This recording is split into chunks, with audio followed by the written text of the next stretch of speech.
സഹോദരീ സഹോദരന്മാർ, ഇവിടെ പ്രസ്താവിച്ചതുപോലെ 2021 മെയ്യിലാണ് ഈ ഗവൺമെൻറ് അധികാരത്തിൽ വന്നത്. അതിൻ്റെ 4 വർഷം പൂർത്തിയാകുന്നു. അതിൻ്റെ ഭാഗമായാണ് ഇത്തരമൊരു പരിപാടി സംഘടിപ്പിച്ചിട്ടുള്ളത്. 5ാമത്തെ ജില്ലയിലാണ് ഇന്ന് നമ്മൾ പരിപാടി നടത്തുന്നത്. യഥാർത്ഥത്തിൽ 2021 അധികാരത്തിൽ വന്ന ഗവൺമെൻറ് എല്ലാവർക്കും അറിയാവുന്നതുപോലെ 2016 അധികാരത്തിൽ വന്ന ഗവൺമെൻറ്റിൻ്റെ തുടർച്ചയാണ്. 2016 കേരളത്തിൻ്റെ സാഹചര്യം എല്ലാവർക്കും ഓർമ്മയിലുണ്ടാവും. കടുത്ത നിരാശ ആളുകളിലാകെ ഉയർന്നൊരു കാലമായിരുന്നു. നാടിനെക്കുറിച്ച്, നാടിൻ്റെ ഭാവിയെക്കുറിച്ച് കാലാനുസൃതമായ വികസനവും പുരോഗതിയും ഉണ്ടാകാത്തതിനെക്കുറിച്ചൊക്കെ കടുത്ത നിരാശയിലായിരുന്നു നമ്മുടെ നാടും ജനങ്ങളും. അതിൻ്റെ ഭാഗമായി ഇവിടെയൊന്നും നടക്കില്ല, ഒരു മാറ്റവും എൻ്റെ നാട്ടിൽ സംഭവിക്കില്ല, ഇതിങ്ങനെയായിപ്പോയി, ഇങ്ങനെ നിരാശ കൊണ്ട വചനങ്ങളായിരുന്നു എല്ലായിടവും എല്ലാവരിൽ നിന്നും കേൾക്കാൻ കഴിഞ്ഞിരുന്നത്. അത് കണക്കിലെടുത്താണ് ആ കാലത്ത് കേരളത്തിൻ്റെ പ്രശ്നങ്ങൾ എങ്ങനെ പരിഹരിക്കാൻ ഉദ്ദേശിക്കുന്നു എന്നതിനെക്കുറിച്ച് ഇടതുപക്ഷ ജനാധിപത്യ മുന്നണി ജനങ്ങളുടെ മുന്നിൽ ഒരു പ്രകടന പത്രിക അവതരിപ്പിച്ചുകൊണ്ട് നാടിൻ്റെ മാറ്റത്തിൻ്റേതായ വാഗ്ദാനങ്ങൾ മുന്നോട്ട് വച്ചത്. അത് ജനങ്ങൾ അംഗീകരിച്ചു. LDFനെ അധികാരത്തിലേറ്റി. ആ സർക്കാർ 5 വർഷം പൂർത്തിയാക്കി. നമ്മുടെ നാടിൻ്റെ സമീപകാല ചരിത്രം ഒരു ടേം ഒരു മുന്നണി, അടുത്ത ടേം മറ്റൊരു മുന്നണി, ഈ നില കുറച്ചു കാലമായി നമ്മുടെ നാട്ടിൽ തുടരുകയായിരുന്നു. പക്ഷേ ജനങ്ങൾ 5 വർഷക്കാലം 2016 മുതൽ 2021 വരെ നാട് ഭരിച്ച LDF തന്നെ തുടർ ഭരണം നടത്തണം എന്ന് തീരുമാനിച്ചതിൻ്റെ ഭാഗമായി 2021 തെരഞ്ഞെടുപ്പിൽ തുടർ ഭരണം LDFന് സമ്മാനിച്ചു. അങ്ങനെ നോക്കിയാൽ 9 വർഷം 2016 തൊട്ട് 9 വർഷം പൂർത്തിയാകുന്നു. 10ാമത്തെ വർഷത്തിലേക്ക് കടക്കുന്നു. ഇവിടെ ഒട്ടേറെ പ്രചരണങ്ങൾ പല രീതിയിൽ ഉയർന്നു വരുന്നുണ്ട്. ആ പ്രചരണങ്ങളുടെ ആകെ കാര്യങ്ങളിലേക്ക് ഇപ്പം ഞാൻ വിശദമായി പോകുന്നില്ല. നമ്മുടെ നാടിന് നല്ലത് സംഭവിച്ചാൽ ആ നല്ലത് അംഗീകരിക്കാൻ വിഷമമുള്ള ഒരു കൂട്ടരിവിടെയുണ്ട്. മാത്രമല്ല, ഇപ്പോൾ നാട്ടിന് മാറ്റങ്ങളൊന്നും ഉണ്ടാകരുത്, പുരോഗതി ഉണ്ടാകരുത് എന്നാഗ്രഹിക്കുന്നവരും നാട്ടിലുണ്ട്. ഇത് 2016 മുതൽ നാം കാണുന്നൊരു കാര്യമാണ്. ഇപ്പോൾ വേണ്ട, പിന്നെ എപ്പോഴാണ്? ഇപ്പോൾ ചെയ്യേണ്ട കാര്യങ്ങൾ ഇപ്പം തന്നെ ചെയ്യണമല്ലോ. കാരണം കാലം മുന്നോട്ട് പോവുകയല്ലേ, അതാരെയും കാത്തു നിൽക്കില്ലല്ലോ. ഇപ്പം നാം നേടേണ്ട നേട്ടങ്ങൾ ഇപ്പം നേടിയില്ലെങ്കിൽ നമ്മൾ പുറകോട്ടായി പോവുമല്ലോ. ആ പുറകോട്ടാവുക എന്ന് പറയുമ്പോൾ നമ്മുടെ ചുറ്റുപാടുമുള്ള പ്രദേശങ്ങൾ, കേരളത്തിന് പുറത്തുള്ള സംസ്ഥാനങ്ങൾ, ലോകത്താകെ നടക്കുന്ന വികസനം, പുരോഗതി, അതിനനുസൃതമായി കാലാനുസൃതമായി നമ്മളും പുരോഗതി നേടണ്ടേ? ഇപ്പോൾ വേണ്ട എന്ന് ധരിക്കുന്നവർ ആ വികസനത്തെയും പുരോഗതിയാണല്ലോ തടയുന്നത്. ഇവിടെ അത്തരത്തിൽ ഒരുപാട് ശ്രമങ്ങളുണ്ടായിട്ടുണ്ട്. നാം ഒരു താരതമ്യ പഠനത്തിലേക്ക് കടക്കുന്നതായിരിക്കും കൂടുതൽ നല്ലത്. വളരെ വിശദമായി ഈ കാര്യങ്ങളിലേക്ക് പോയാൽ നിങ്ങളുടെ സംസാരിക്കാനുള്ള സമയം കുറഞ്ഞു പോകും. ഒരു മണിയാകുമ്പോൾ ഈ പരിപാടി അവസാനിപ്പിക്കണമല്ലോ. അപ്പോൾ പറയാനുള്ള കാര്യങ്ങൾ ഈ ആമുഖ ഭാഷണത്തിൽ ചുരുക്കി പറയാമെന്നാണ് ഉദ്ദേശിക്കുന്നത്. ഇപ്പം നമ്മുടെ സംസ്ഥാനത്തെ യുവജനങ്ങൾ വലിയ തോതിൽ ആഗ്രഹിക്കുന്ന ഒരു രംഗമാണ് IT രംഗം വികസിക്കുക എന്നുള്ളത്. ഇവിടെ വളരെ നേരത്തെ കേരളത്തിലാണ് IT രംഗത്ത് ഫലപ്രദമായ മുൻകൈ ഉണ്ടായത്. രാജ്യത്താദ്യമായി ടെക്നോ പാർക്ക്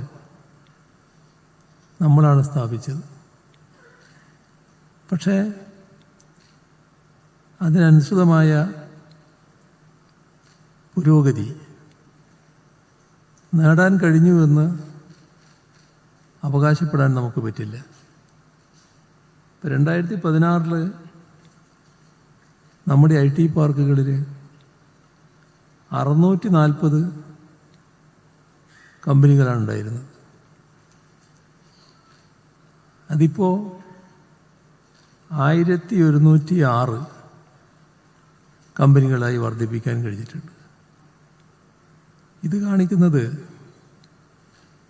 നല്ല മാറ്റം, പുരോഗതി ഈ മേഖലയിൽ ഉണ്ടാക്കാൻ കഴിഞ്ഞു എന്നുള്ളതാണ്. 2016 സർക്കാർ IT പാർക്കുകളിൽ തൊഴിലെടുത്തിരുന്നവർ 78,068 പേരാണ്.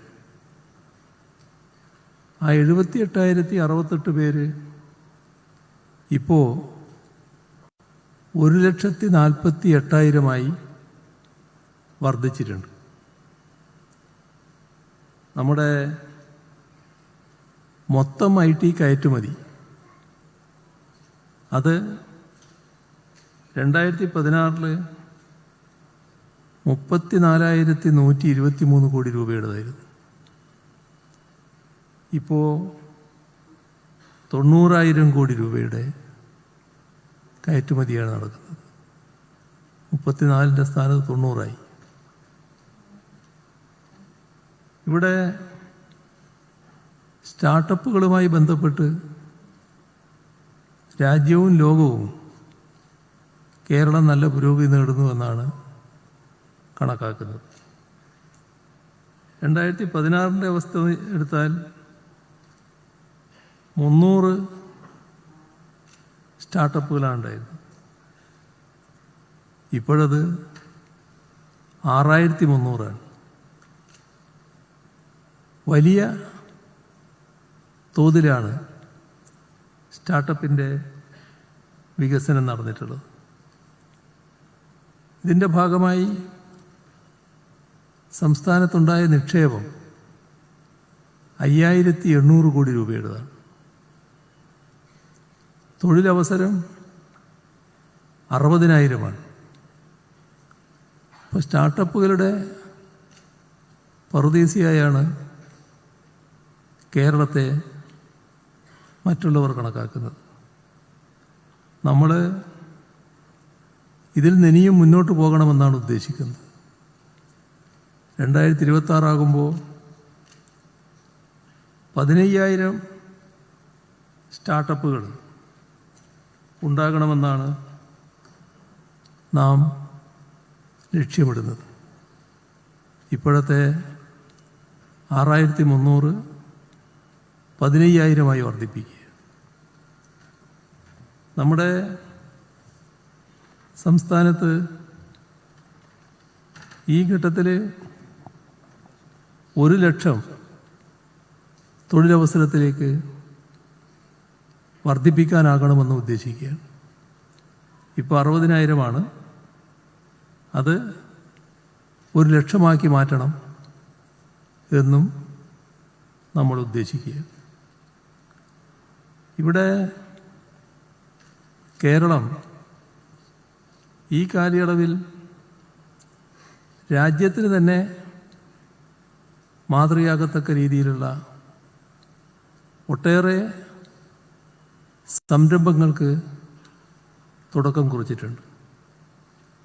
കഴിഞ്ഞ 9 വർഷമെടുത്താൽ അത്തരത്തിലുള്ള നിരവധി സംരംഭങ്ങൾ കാണാൻ നമുക്ക് സാധിക്കും. അതിലൊന്നാണ് രാജ്യത്തെ ആദ്യത്തെ ഡിജിറ്റൽ യൂണിവേഴ്സിറ്റി. അതോടൊപ്പം തന്നെ ഡിജിറ്റൽ സയൻസ് പാർക്ക്, അതും രാജ്യത്തെ ആദ്യത്തേതാണ്. ഇവിടെ ഗ്രഫീൻ ഇന്നൊവേഷൻ സെൻറ്റർ, കൊച്ചിയിലെ വാട്ടർ മെട്രോ,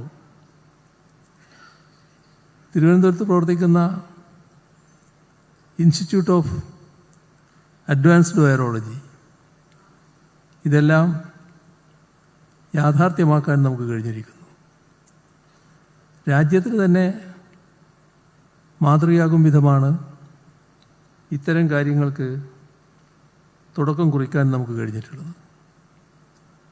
അതിവേഗതയിൽ പൂർത്തിയാകാനിരിക്കുന്ന ഒന്നാണ് ഇൻ്റർനാഷണൽ ആയുർവേദ റിസർച്ച് ഇൻസ്റ്റിറ്റ്യൂട്ട്.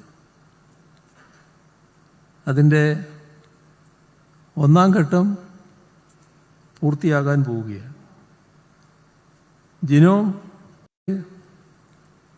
ഓരോ മികവിൻ്റെ കേന്ദ്രം സ്ഥാപിക്കാനുള്ള നടപടികളാണ് നീങ്ങിക്കൊണ്ടിരിക്കുന്നത്. നമ്മുടെ സംസ്ഥാനത്ത് 3 സയൻസ് പാർക്കുകൾ നടപ്പാക്കാൻ നമ്മൾ ഉദ്ദേശിക്കുകയാണ്. അതിൽ 600 കോടി രൂപയുടെ നിക്ഷേപമാണ് ഈ 3 സയൻസ് പാർക്കുകൾക്കും കൂടി ഉണ്ടാവുക. കേരളം ഈ രൂപത്തിൽ പരിശോധിച്ചാൽ ഒരു ആധുനിക വിജ്ഞാന ഉൽപ്പാദനത്തിൻ്റെ കേന്ദ്രമായി മാറുകയാണ്. നേരത്തെ തന്നെ സോഫ്റ്റ്വെയർ ഡെവലപ്മെൻറ്റിൽ നല്ല വളർച്ച നമുക്ക് നേടാൻ കഴിഞ്ഞിട്ടുണ്ട്. അത് നിലനിർത്തിക്കൊണ്ട് ഹാർഡ്വെയറിലും സോളാർ പാനലിലും ലിഥിയം ബാറ്ററിയിലുമൊക്കെ കടന്ന് അവയുടെയെല്ലാം ഉൽപ്പാദനം യാഥാർത്ഥ്യമാക്കാനാണ് നാം ശ്രമിക്കുന്നത്. നമ്മുടെ സംസ്ഥാനം വ്യാവസായിക രംഗത്ത് നേരത്തെ പിറകിൽ നിന്നൊരു സംസ്ഥാനമാണ്. 2016 വ്യാവസായിക വളർച്ച 12%. ഇപ്പോൾ 17% ഉയരാൻ നമുക്ക് കഴിഞ്ഞിട്ടുണ്ട്. മാനുഫാക്ചറിങ് സെക്ടർ 2016 സംഭാവന ചെയ്തത് 9.8%. ഇപ്പോഴത് 14% ഉയർന്നിട്ടുണ്ട്. നമ്മുടെ സംസ്ഥാനം വ്യവസായ സൗഹൃദമല്ല എന്ന പൊതുവായൊരു പരാതിയും ആക്ഷേപവും ഉണ്ടായിരുന്നു. 2016 അധികാരത്തിൽ വന്നതിന് ശേഷം സർക്കാർ ഈ നില മാറ്റുന്നതിന് വേണ്ടിയുള്ള നല്ല ശ്രമമാണ് നടത്തിയത്. വിശദമായ പരിശോധനയിലേക്ക് കടന്നു. അപ്പോൾ ചില നിയമങ്ങൾ മാറേണ്ടതുണ്ട് എന്ന് കണ്ടു.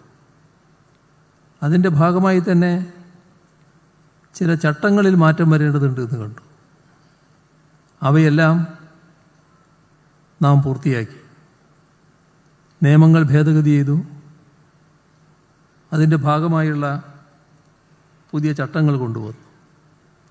ഒരു പ്രത്യേകമായ മാനസിക നില പലയിടങ്ങളിലായിട്ടുണ്ടായിരുന്നു. ആ മാനസിക ഘടനയിലും മാറ്റം വരണമായിരുന്നു. അതിനുള്ള ഇടപെടലും നടത്തി.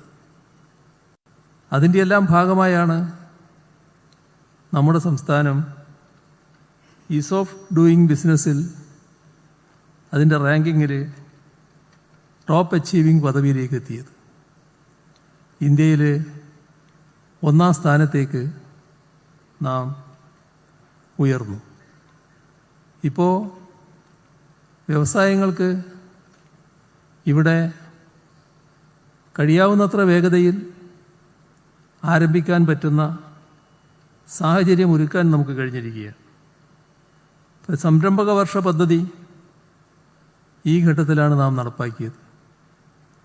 അത് കേന്ദ്ര സർക്കാർ രാജ്യത്തോട് പറഞ്ഞത് MSME മേഖലയിലെ ബെസ്റ്റ് പ്രാക്ടീസാണ് ഈ സംരംഭങ്ങൾ എന്നാണ്. ഈ കഴിഞ്ഞ മാർച്ച് വരെ 3.5 ലക്ഷത്തിലധികം സംരംഭങ്ങളാണ് സംസ്ഥാനത്തുണ്ടായത്. 23,000 കോടിയുടെ നിക്ഷേപം, 7.5 ലക്ഷത്തിലധികം തൊഴിലവസരങ്ങൾ. പക്ഷേ നമ്മുടെ നാടിൻ്റെ പ്രത്യേകത നമുക്കറിയാലോ.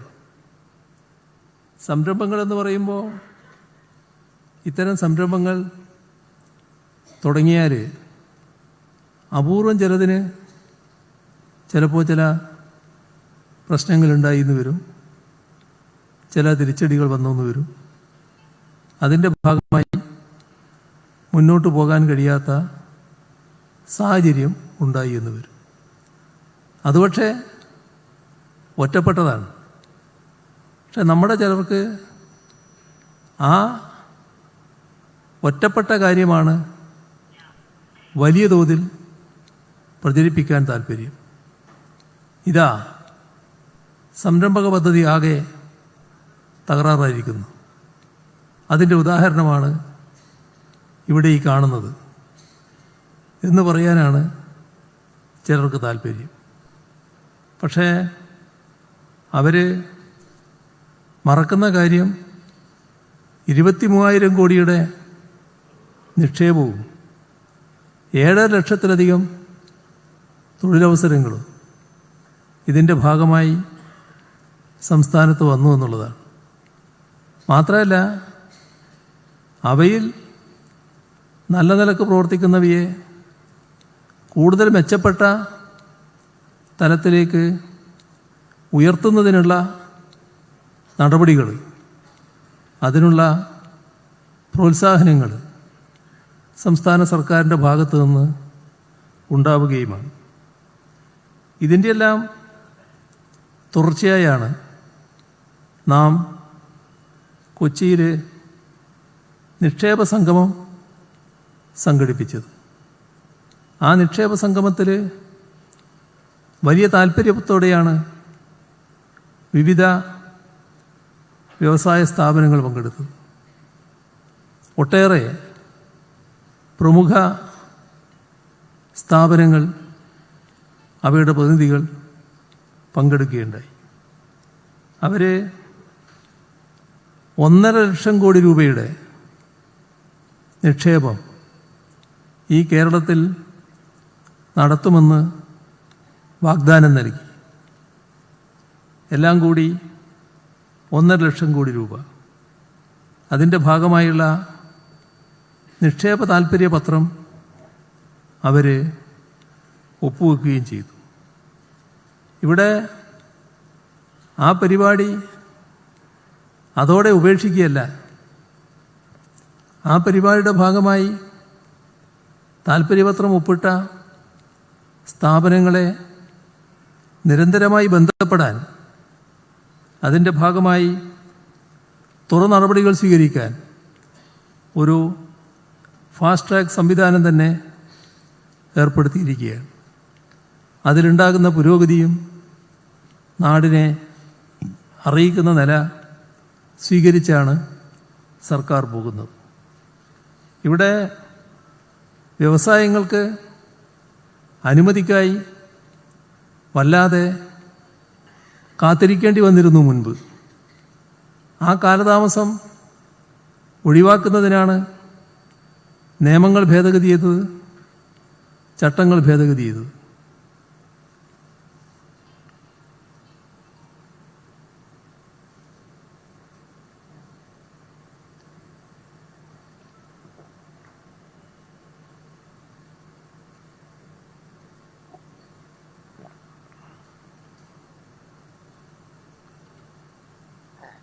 ഇപ്പോൾ ഒരു സിംഗിൾ വിൻഡോ ക്ലിയറൻസ് അതിവേഗതയിൽ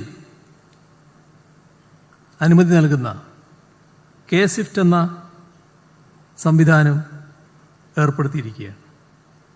അതേപോലെ തന്നെ നിലവിലുള്ള വ്യവസായ സ്ഥാപനങ്ങളിൽ പരിശോധന നടത്തുന്നതുമായി ബന്ധപ്പെട്ട് ഒട്ടേറെ പരാതികളുണ്ടായിരുന്നു. അത് കണക്കിലെടുത്താണ് KSIS എന്ന ഒരു ഓൺലൈൻ സംവിധാനം ഏർപ്പെടുത്തിയിരിക്കുന്നത്. ഇപ്പോൾ നിലവിലുള്ള സ്ഥാപനങ്ങൾക്ക് സഹായകമായ നിലപാട്, പുതിയ സ്ഥാപനങ്ങൾ വരാൻ പ്രോത്സാഹജനകമായ നിലപാട്, ഇതാണ് സർക്കാർ സ്വീകരിക്കുന്നത്. നിസാനെയും എയർബസിനെയും പോലെയുള്ള വൻകിട ബഹുരാഷ്ട്ര കമ്പനികൾ നമ്മുടെ സംസ്ഥാനത്തേക്ക് ഈ കാലയളവിൽ വന്നു എന്നുള്ളതും നാം കാണേണ്ട കാര്യമാണ്. നമ്മുടെ സംസ്ഥാനത്തിൻ്റെ പ്രത്യേകത, ഇവിടെ രാജ്യത്തിനകത്ത് ദാരിദ്ര്യം ഏറ്റവും കുറഞ്ഞ സംസ്ഥാനമാണ് കേരളം. നമ്മുടെ ഇന്ത്യ രാജ്യം ദരിദ്രാവസ്ഥ പരിശോധിച്ചാൽ ലോകരാഷ്ട്രങ്ങളുടെ പട്ടിക അടയാളപ്പെടുത്തിയപ്പോൾ 105-ാം സ്ഥാനത്താണ്. പിന്നെ വളരെ കുറച്ച് രാഷ്ട്രങ്ങളെ നമ്മുടെ പിറകിൽ കണക്കാക്കിയുള്ളൂ. നാം ശ്രദ്ധിക്കേണ്ട കാര്യം, നമ്മുടെ തൊട്ടുകിടക്കുന്ന നമ്മുടെ അയൽ രാഷ്ട്രങ്ങൾ ഒന്നുപോലും നമ്മുടെ പുറകിലില്ല. അവരെല്ലാം നമ്മുടെ എത്രയോ മുന്നിൽ.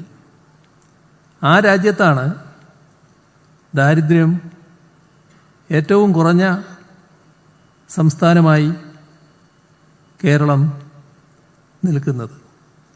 ഇതിനിടയാക്കിയത് പൊതുവിതരണ രംഗത്ത് നാം സ്വീകരിച്ച നടപടികൾ തന്നെയാണ്.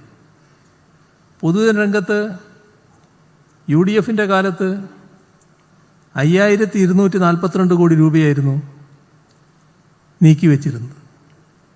എന്നാൽ കഴിഞ്ഞ LDF സർക്കാർ 2021 കാലാവധി അവസാനിച്ച സർക്കാർ, ആ സർക്കാർ 10,697 കോടി രൂപ ചെലവഴിക്കുകയുണ്ടായി.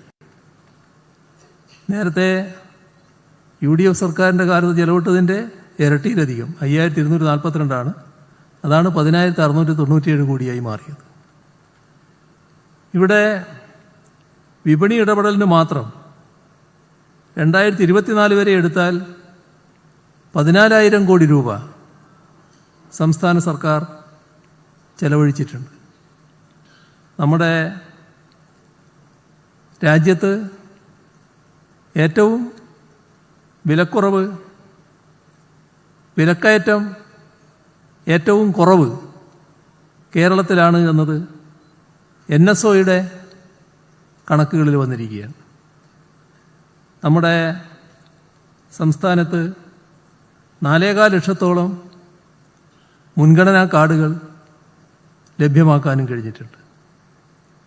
നമ്മുടെ സംസ്ഥാനം നല്ല ക്രമസമാധാന നില ഭദ്രമായൊരു സംസ്ഥാനമാണ്. രാജ്യത്ത് വർഗീയ സംഘർഷത്തിൻ്റെയും കലാപത്തിൻ്റെയും അന്തരീക്ഷമാണ് പൊതുവിൽ പലയിടങ്ങളിൽ. എന്നാൽ ആ അന്തരീക്ഷമേ ഇല്ലാത്ത ഒരു സംസ്ഥാനമായി കേരളത്തെ നിലനിർത്താൻ നമുക്ക് കഴിയും. ശാന്തമായ പൊതുജീവിതം ഈ കേരളത്തിൽ നയിക്കാൻ സാധിക്കുകയാണ്. നമ്മുടെ സംസ്ഥാനത്ത് വൈദ്യുതി മേഖലയെടുത്താൽ ലോഡ് ഷെഡിംഗ് ഇല്ല. രാജ്യത്ത് പലയിടത്തും ലോഡ് ഷെഡിംഗ് നടപ്പാക്കുന്ന കാലമാണിത്. മാത്രമല്ല, വൈദ്യുതിയുടെ പ്രസരണശേഷി വർദ്ധിപ്പിക്കാൻ 10,000 കോടി രൂപയുടെ ട്രാൻസ്ഗ്രിഡ് പദ്ധതിയാണ് നടപ്പാക്കുന്നത്. കേരളത്തിലേക്ക് വരുന്ന വ്യവസായങ്ങൾക്ക് ക്വാളിറ്റി പവർ, ഗുണമേന്മയുള്ള വൈദ്യുതി നാം ഉറപ്പ് കൊടുക്കുന്നു. ഏതെങ്കിലും തരത്തിലുള്ള പ്രയാസം വൈദ്യുതിയുടെ കാര്യത്തിൽ വ്യവസായങ്ങൾക്ക് അനുഭവിക്കേണ്ടി വരുന്നില്ല. നമ്മുടെ സംസ്ഥാനം ജനങ്ങളെ ദുരിതങ്ങളിൽ സഹായിക്കുന്നതിൻ്റെ ഭാഗമായി ദുരിതാശ്വാസ നിധിയിൽ നിന്ന് കൊടുത്ത സഹായം പരിശോധിച്ചാൽ 2011-16 കാലം, ആ കാലത്ത് 808 കോടി രൂപയാണ് ദുരിതാശ്വാസമായി കൊടുത്തിരുന്നത്. എന്നാൽ ഈ കഴിഞ്ഞ 9 വർഷം 8,500 കോടി രൂപയാണ്. അതായത് UDFൻ്റെ 5 വർഷം 808 കോടി രൂപയാണ്. ഈ കഴിഞ്ഞ 9 വർഷം 8,500 കോടി രൂപയാണ്. നമ്മുടെ സംസ്ഥാനത്ത് ദുരിതാശ്വാസ നിധിയിൽ നിന്ന് ചികിത്സാ ധനസഹായം ലഭിച്ചത് 6,80,000 പേർക്കാണ് ഈ കാലയളവിൽ. ഇവിടെ ക്ഷേമ പെൻഷൻ കേരളത്തിൽ UDFൻ്റെ കാലത്ത് 600 രൂപയായിരുന്നു അവസാനം. അതും 18 മാസത്തെ കുടിശ്ശികയായിരുന്നു. 2016 അധികാരത്തിൽ വന്ന LDF സർക്കാരാണ് ആ 18 മാസത്തെയും കുടിശ്ശിക കൊടുത്തു തീർത്തത്. ഇപ്പോൾ നമ്മുടെ സംസ്ഥാനത്ത് 1600 രൂപയാണ് 600-ന് പകരം ക്ഷേമ പെൻഷനായി നൽകുന്നത്. 60 ലക്ഷം പേർക്ക് ആ പെൻഷൻ ലഭിക്കുകയാണ്. 2011-16 UDF 9,000 കോടി രൂപയാണ് ചെലവഴിച്ചത് ഈ കാര്യത്തിൽ. എന്നാൽ ഈ കഴിഞ്ഞ കാലയളവെടുത്താൽ 72,000 കോടി രൂപ LDF സർക്കാർ ചെലവിട്ടതായി കാണാൻ സാധിക്കും. നമ്മുടെ സംസ്ഥാനത്തെ വീട് സ്വപ്നമായി കണ്ട് ആ സ്വപ്നത്തോടെ മണ്ണടിഞ്ഞു പോയ ഒരുപാട് പേര്, അവർക്ക് വീട് നൽകാനാവുക എന്ന ഉദ്ദേശത്തോടെയാണ് ലൈഫ് മിഷൻ പ്രഖ്യാപിച്ചത്. ഇപ്പോൾ കേരളത്തിൽ 4.5 ലക്ഷത്തിലധികം വീടുകൾ ലൈഫ് മിഷൻ്റെ ഭാഗമായി യാഥാർത്ഥ്യമായി കഴിഞ്ഞു. 2011-16 കാലത്ത് 3000 വീടായിരുന്നു. അവിടെയാണ് 4 ലക്ഷത്തിലധികം വീടുകൾ ഈ 9 വർഷം കൊണ്ട് പൂർത്തിയാക്കാൻ നമുക്ക് കഴിഞ്ഞത്. 5 ലക്ഷമാണ് നേരത്തെ പ്രഖ്യാപിച്ചത്. ബാക്കി വീടുകൾ അതിവേഗതയിൽ ഏതാനും മാസങ്ങൾ കൊണ്ട് പൂർത്തിയാകാനിരിക്കുകയാണ്. പട്ടയം, നമ്മുടെ സംസ്ഥാനം പട്ടയം ലഭിക്കാൻ ആഗ്രഹിക്കുന്ന അനേകം ആളുകളുള്ളൊരു നാടാണ്. ആ കാര്യത്തിൽ നല്ല പുരോഗതിയാണ് കേരളത്തിന് നേടാൻ കഴിഞ്ഞത്. അതിൻ്റെ ഭാഗമായി 3,57,000 പട്ടയം ഈ 9 വർഷ കാലയളവിൽ കൊടുക്കാൻ നമുക്ക് കഴിഞ്ഞിട്ടുണ്ട്. ഇത് ഇനിയും വർദ്ധിക്കാൻ പോവുകയാണ്. നല്ല നമ്പറായി ഏതാനും നാളുകൾ കൊണ്ട് തന്നെ വർദ്ധിക്കുമെന്നാണ് നാം കാണേണ്ടത്. അതിവേഗതയിൽ പട്ടയം കൊടുക്കാനുള്ള ഒരുക്കങ്ങൾ നടന്നുകൊണ്ടിരിക്കുകയാണ്. നമ്മുടെ കേരള സംസ്ഥാനം അതിദരിദ്ര കുടുംബങ്ങൾ 64,006 കുടുംബങ്ങളാണ് അതിദരിദ്ര കുടുംബങ്ങളായി കണക്കാക്കിയത്. ഇതിൽ 78% പേരെ അതിദരിദ്രാവസ്ഥയിൽ നിന്ന് മോചിപ്പിച്ചു കഴിഞ്ഞു. ഈ വരുന്ന നവംബർ 1 നമ്മുടെ കേരളം അതിദരിദ്ര കുടുംബമെന്ന അവസ്ഥയിൽ ഒരു കുടുംബം പോലുമില്ലാത്ത പൂർണ്ണമായി അതിദരിദ്രമുക്തമായ സംസ്ഥാനമായി കേരളം മാറിയെന്ന് പ്രഖ്യാപിക്കുന്ന തീയതിയായി നവംബർ 1 മാറാൻ പോവുകയാണ്. നമ്മുടെ ആരോഗ്യമേഖലയുടെ മെച്ചം പൊതുവിൽ നാട് കാണുന്നുണ്ടല്ലോ. എങ്ങനെയാണ് മെച്ചം വന്നത്? കേരളത്തിൽ 2016 ബജറ്റ് വിഹിതം 665 കോടി രൂപയായിരുന്നു. അതിപ്പോഴെത്രയാ? 2,500 കോടിയോളം രൂപയാണ് ബജറ്റിൽ. അപ്പോൾ നല്ല രീതിയിലുള്ള മെച്ചപ്പെട്ട അവസ്ഥ പൊതുവിൽ ആരോഗ്യരംഗത്ത് ഉണ്ടാക്കാൻ കഴിഞ്ഞിരിക്കുന്നു. കാരുണ്യ ആരോഗ്യ സുരക്ഷാ പദ്ധതി ഫലപ്രദമായി നടപ്പാകുന്നു. 73 ലക്ഷം ആളുകൾക്ക് ഇൻഷുറൻസ് പരിരക്ഷ ലഭിക്കുകയാണ്. കാരുണ്യ ആരോഗ്യ ഇൻഷുറൻസിലൂടെ 612 ആശുപത്രികളിലായി 27 ലക്ഷം പേർക്ക് 2,762 കോടിയുടെ സൗജന്യ ചികിത്സ നൽകാൻ നമുക്ക് കഴിഞ്ഞിട്ടുണ്ട്. ആർദ്രം മിഷനിലൂടെ എല്ലാ പ്രൈമറി ഹെൽത്ത് സെൻ്ററുകളെയും കുടുംബാരോഗ്യ കേന്ദ്രങ്ങളാക്കി മാറ്റുന്നതിൻ്റെ ഭാഗമായി 886 കുടുംബാരോഗ്യ കേന്ദ്രങ്ങളാണ് വരേണ്ടത്. അതിൽ 674 എണ്ണം പൂർത്തിയായി കഴിഞ്ഞു. ബാക്കിയുള്ളവ നല്ല രീതിയിൽ മുന്നോട്ട് പോകുന്നു. നമ്മുടെ പൊതുവിദ്യാഭ്യാസ രംഗം 2016 സ്ഥിതി എല്ലാവർക്കും ഓർമ്മയുണ്ടാവും. ഇപ്പോൾ നല്ല നില പൊതുവിദ്യാഭ്യാസ മേഖല ആർജിച്ചു കഴിഞ്ഞു. പൊതുവിദ്യാഭ്യാസ സംരക്ഷണ യജ്ഞത്തിലൂടെ നാം ആദ്യ 5 വർഷം നടത്തിയ പ്രവർത്തനം ഇപ്പോൾ പൊതുവിദ്യാകരണത്തിലൂടെ നടത്തിക്കൊണ്ടിരിക്കുന്ന തുടർ പ്രവർത്തനം അടിസ്ഥാന സൗകര്യ വികസനത്തിന് 5000 കോടിയോളം രൂപയുടെ നിക്ഷേപമാണ് ഇവിടെ നടത്തിയത്. ഇതിൽ 3000 കോടിയോളം കിഫ്ബിയുടെ ഫണ്ടാണ്, 2000 കോടി പ്ലാൻ ഫണ്ടും ഇതര ഫണ്ടുകളുമാണ്. ഇതിൻ്റെ എല്ലാം ഭാഗമായാണ് school education quality ഇൻഡെക്സിൽ NITI Aayog കേരളമാണ് ഒന്നാമത് എന്ന് തുടർച്ചയായി പറഞ്ഞുകൊണ്ടിരിക്കുന്നത്. ഉന്നത വിദ്യാഭ്യാസ മേഖല 2016 ദയനീയമായ സാഹചര്യത്തിലായിരുന്നു. ഇപ്പോൾ കേരളയും MGയും സർവകലാശാലകൾ എന്ന നിലക്ക് A++ ഗ്രേഡ് നേടി. കൊച്ചിയും കാലടിയും A+ ഗ്രേഡ് നേടി. NIRFൻ്റെ പട്ടികയിൽ കേരള സർവകലാശാലയുടെ റാങ്ക് 9ആണ്, കൊച്ചിയുടേത് 10ആണ്, MGയുടേത് 11ആണ്, കാലിക്കറ്റിൻ്റെത് 43ആണ്. ഇപ്പോൾ രാജ്യത്തെ ഉന്നത വിദ്യാഭ്യാസ സ്ഥാപനങ്ങളിൽ ആദ്യത്തെ 1 ഡസനിൽ 3 കേരളത്തിൽ നിന്നുള്ളവയാണ്.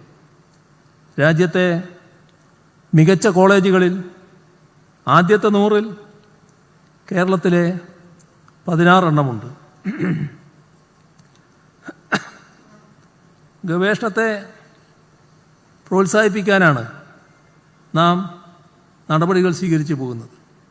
അതിനുള്ള നവകേരള ഫെലോഷിപ്പ്, കൈരളി റിസർച്ച് അവാർഡ്, ഇങ്ങനെ വിവിധ കാര്യങ്ങൾ നാം നടപ്പാക്കുകയാണ്. കേരളത്തിൻ്റെ വികസനം എല്ലാ മേഖലയിലുമാണ്. ഇപ്പോൾ കാർഷിക രംഗം,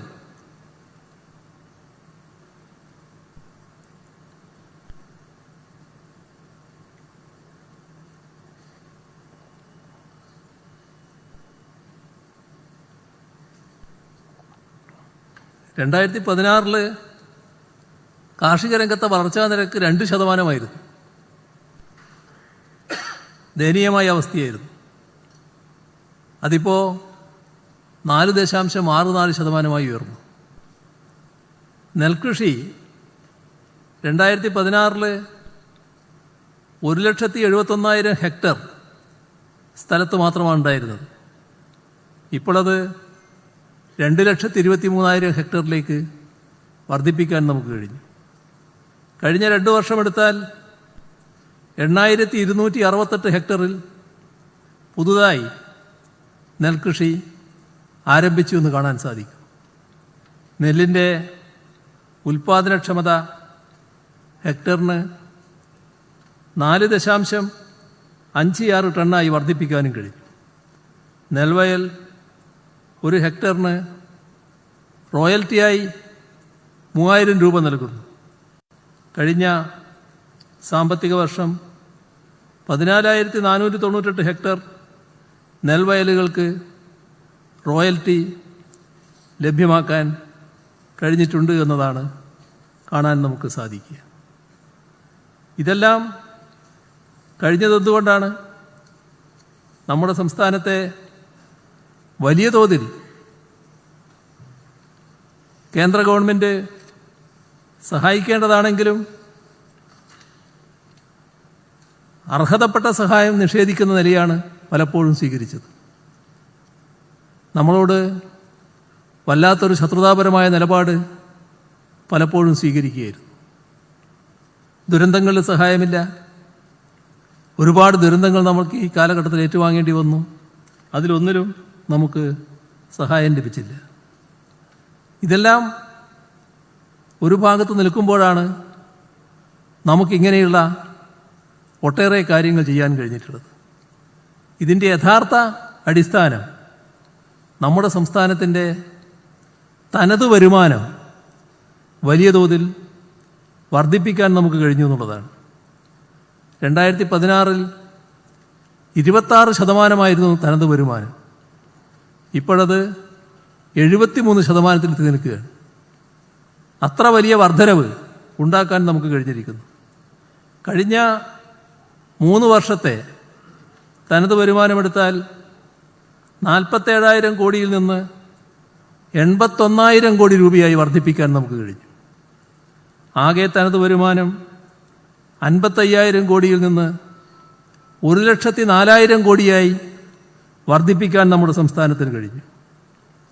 നാം കടമെന്തോ വല്ലാതെ എടുക്കുകയാണെന്നൊരു പ്രചരണം നടത്തിക്കൊണ്ടിരിക്കുന്നുണ്ട്. നമ്മുടെ പൊതുകടവും ആഭ്യന്തര ഉൽപ്പാദനവും തമ്മിലുള്ള അന്തരം കുറഞ്ഞു വരികയാണ്. നേരത്തെ അത് 36%, ഇപ്പോഴത് 34% കുറഞ്ഞു. ഇനിയും കുറയാനാണ് പോകുന്നത്. ഇവിടെ ഒരു പ്രത്യേകത, കേന്ദ്രവും സംസ്ഥാനവും കൂടിയാണ് പലതിലും ചെലവുകൾ വഹിക്കേണ്ടത്. ആ കാര്യത്തിൽ കേന്ദ്ര ബാധ്യത കുറഞ്ഞു വരുന്നു, സംസ്ഥാനത്തിൻ്റെ ബാധ്യത വർദ്ധിച്ചു വരുന്നു. ഇപ്പോൾ കഴിഞ്ഞ സാമ്പത്തിക വർഷം 70% ചെലവും സംസ്ഥാന സർക്കാരാണ് വഹിച്ചത്. ഈ ഏപ്രിൽ തൊട്ടുള്ള വർഷം, സാമ്പത്തിക വർഷം 75% സംസ്ഥാനം വഹിക്കേണ്ടി വരുമെന്നുള്ളതാണ് നില. അപ്പോൾ ഇതെല്ലാം നമുക്ക് കഴിയുന്നത് നമ്മുടെ ആഭ്യന്തര ഉൽപ്പാദനത്തിൽ വലിയ വർധനവുണ്ടായതിൻ്റെ ഭാഗമായാണ്. ആഭ്യന്തര ഉൽപ്പാദനത്തിൻ്റെ കണക്കെടുത്താൽ 2016 5,60,000 കോടി രൂപയായിരുന്നു. ഇപ്പോഴത് 13,11,000 കോടി രൂപയാണ്. ആ രീതിയിലുള്ള ഭീമമായ വർധനവ് ഉണ്ടാക്കാൻ നമുക്ക് കഴിഞ്ഞിരിക്കുന്നു. റിസർവ് ബാങ്കിൻ്റെ കണക്കനുസരിച്ച് പ്രതിശീർഷ വരുമാനം 2016 1,48,000 രൂപ, ഇപ്പോഴത് 2,28,000 രൂപ. ഞാൻ മൊത്തത്തിലുള്ള കേരളത്തിൻ്റെ പൊതുവായൊരു ചിത്രം ചെറിയ തോതിൽ അവതരിപ്പിക്കാനാണ് ശ്രമിച്ചത്. ഇതിൽ വലിയ തോതിൽ പുരോഗതി നേടാൻ നമുക്ക് കഴിഞ്ഞിട്ടുണ്ട്. അതിന് അടിസ്ഥാനമായി നിന്നത് നാടും ജനങ്ങളും നൽകിയ പിന്തുണയാണ്. നാടിൻ്റെ ഒരുമയും ജനങ്ങളുടെ ഐക്യവും. ഇവിടെ ഒന്നും അസാധ്യമല്ല എന്ന സാഹചര്യം നാം സൃഷ്ടിച്ചു. ആ നില ഇനി അങ്ങോട്ടും ഈ ഒരുമയും ഐക്യവും നിലനിർത്തിക്കൊണ്ടുള്ള പിന്തുണ സർക്കാരിന് ഉണ്ടാകണം എന്നാണ് ഈ ഘട്ടത്തിൽ അഭ്യർത്ഥിക്കാനുള്ളത്. കുറച്ച് ദീർഘിച്ചു എന്നറിയാം, എങ്കിലും ഇത്രയും കാര്യങ്ങളെങ്കിലും നിങ്ങളുടെ മുന്നിൽ അവതരിപ്പിച്ചില്ലെങ്കിൽ മോശമാണല്ലോ എന്ന് കരുതിയതുകൊണ്ടാണ് അത്രയും സമയം ഞാൻ എടുത്തത്. ബാക്കി കാര്യങ്ങളിൽ നിങ്ങളുടെ അഭിപ്രായം വ്യക്തമായി പ്രകടിപ്പിക്കുക. വല്ലതും അതിനുശേഷം പറയാനുണ്ടെങ്കിൽ അപ്പോൾ പറയാം എന്നുകൂടി പറഞ്ഞുകൊണ്ട് അവസാനിപ്പിക്കുന്നു. നിങ്ങൾക്കെൻ്റെ സ്നേഹാഭിവാദനങ്ങൾ.